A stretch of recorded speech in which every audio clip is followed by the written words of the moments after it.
Af öðrum toga hér barnabók eftir Þórarin Leifsson, Leyndarmáli hans pappa. Þetta held ég einhver óvenlegasta bók sem kemur út fyrir þessi jól, ef ekki svo óvenlegast á síðari árum. Já, þetta mjög óvenjuleg barnabók.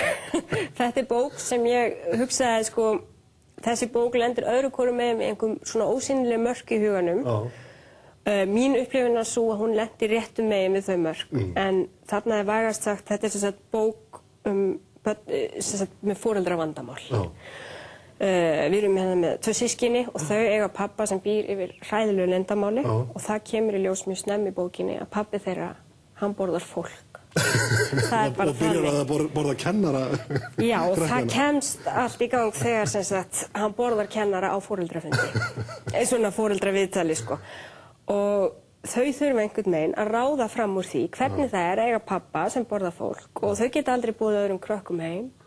Mamma vinnur ofsalega mikið og segir við erum bara að halda í horfinni hérna, láta þetta ganga einhvern veginn. Og hvernig fer maður með svona leyndarmál? Það spurningin og þetta ég ætla náttúrulega ekkert að upplýsa það sem gerist. En gengur þetta upp? Ég meina, þetta ekki full mikið fyrir full litla krakka?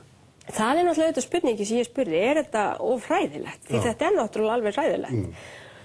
Lífið oft mjög hræðilegt og gömlu ævintýrin sem allir hafa lesið mjög hræðileg. Ef þú hugsa bara Hans og Gretu, pabbi að segja bara farið út í skóg og komið aldrei aftur.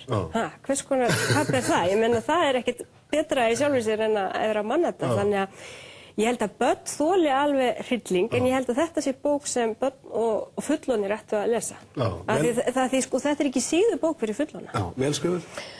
Já, hún náttúrulega mjög, Þórarinn að heyja ákveðna frumraun á þessu sviði og hún svona læsilega skrifuð, oft mjög fyndin, skemmtilegar athugasemdir og svona pælingar, getur maður sagt.